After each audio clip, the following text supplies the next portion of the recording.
Hello and welcome to another episode. I am Brian, the Unskilled Commander, and this is High Octane,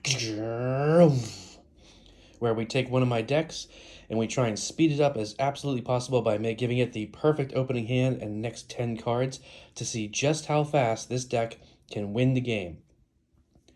Not how fast it can get scary or big board state, but when it actually literally wins the game. Today's episode is all about Ryu Storm's Edge. It's a 3/3 for 4, red, white, and 2 others. First strike, whenever a samurai or warrior you control attacks alone, untap it. If it's the first combat of this turn, there's an additional combat phase after this phase. I really like this game. It's not amazing, it hasn't done super well, but it does pretty decent. It's just I love that idea of the whole samurai warriors stacking it, so like when one of them attacks alone, it gets all kinds of buffs and it does things. I made this, out of Kamigawa and just mostly Kamigawa cards. I really enjoyed it. I've tried to upgrade it a little bit, but not super high. Well, I've put a couple of decent cards into it. But let's see just how decent it is, right? So we're going to jump right in. As I said, this is what I feel is the best opening hand for this deck. If you think there's some other cards that should be in there, let me know in the comments for sure.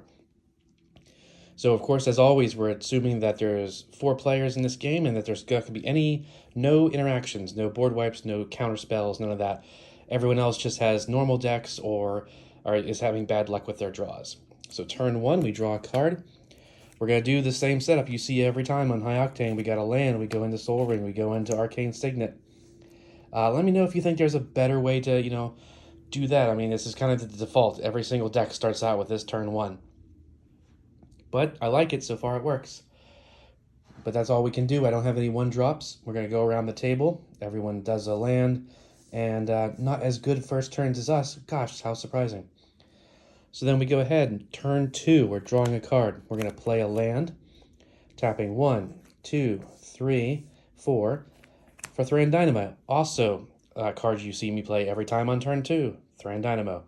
We're going to tap Thran Dynamo for 3 mana plus 1 extra with Plains to cast Pearl Medallion. White spells you cast cost 1 less to cast. And Ruby Medallion. Red spells you cast cost 1 less to cast. I think that is a pretty solid turn 2. But unfortunately, I know this is going to take a while. This is going to be quite a few turns in before this wins. And you'll see why in a minute. So we go around the table again. Turn 3, we untap. We draw a card for turn. It is a Spectator Seating. Comes into battle tapped unless you have 2 or more opponents. We've already established that we do, so it's untapped. Now, white spells cost 1 less, red spells cost 1 less, so that means a red-white spell costs 2 less. So to that end, we're going to tap a red and a white, and 1 other. Oops, not Soul Ring. Well, actually, whatever. Yes. Oh my gosh, make up your mind. 1 other to play Asari Captain, a 4/3 with haste. Whenever a samurai or warrior you control attacks alone, it gets +1/+0 until end of turn for each samurai and warrior you control. So now that does have haste, and we could swing with it. But first, of course, we're going to finish this turn, which is going to be... that's why I kept going for Soul Ring. So we're going to tap that instead. So red, white, and 1 other plus 1 floating in order to cast Asari Captain. Then we're tapping this for white and Arcane Signet for white, and the 1 floating to make Sublime Archangel. It's a 4/3, flying, Exalted. Whenever a creature you control attacks alone, that creature gets +1/+1 until end of turn.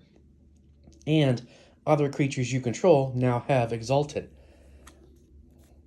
So we can swing right now. We don't have anything else to play, and this is where the deck slows down.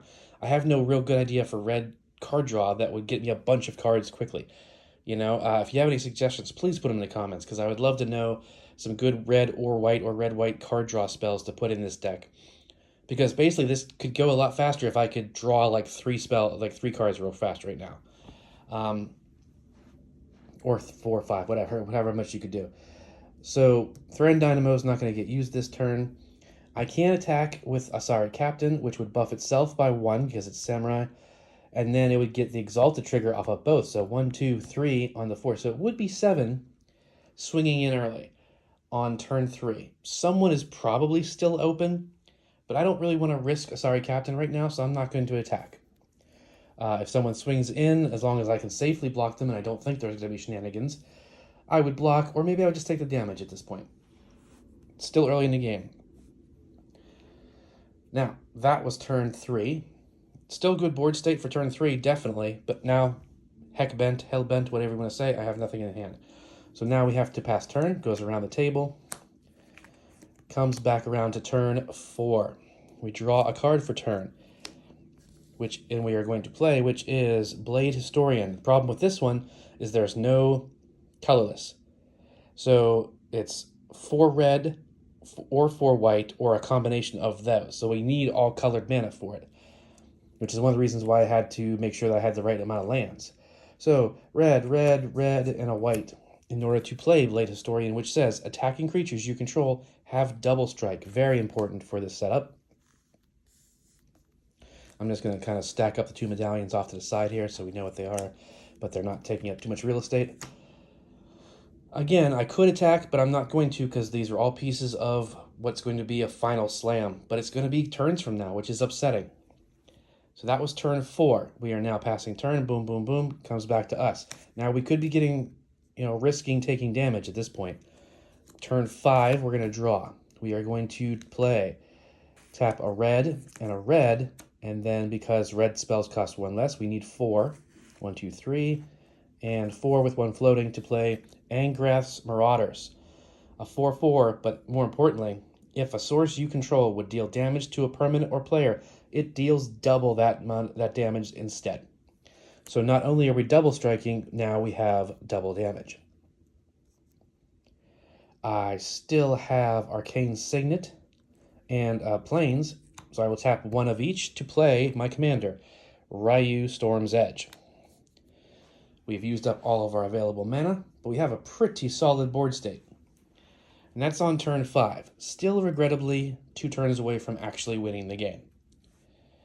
Or possibly 1, sorry. So we pass around again, we're taking damage, hopefully we're blocking a couple things, but again, we gotta be careful not to risk any of these pieces. So it comes back around to turn 6. Yep, see, that's what I thought. We still need turn 7. So we're going to go ahead and tap a red, because this costs 1 less to play Ketis Emberclaw Familiar. Whenever a commander you control deals combat damage to an opponent, it deals that much damage to each other opponent. I'm sure you can see where this is going, and you probably can even guess what the last card is or what it should be. But again, I could attack with this because it would get a pretty solid buff and do some damage. Now let's think about it for a second. He's 3, everything's got Exalted, including him, so that'd be 1, 2, 3, 4, 5, 6. He would be a 9, 9. And then he is a, he is a samurai, and he is a warrior, so that would get another 2. So that's 11. And when we would attack, that would give us double strike. So that would be 22 damage. And that 22 damage would go to everybody, and it would get doubled again to 44. So if anyone is open at this point, we would swing and win the game on turn 6. However, there's absolutely no guarantee. In turn 6, people are going to have cards out, lots of creatures out. They're going to be going for their win cons, possibly even about to win. And definitely, in a real game, they would definitely have removal at this point.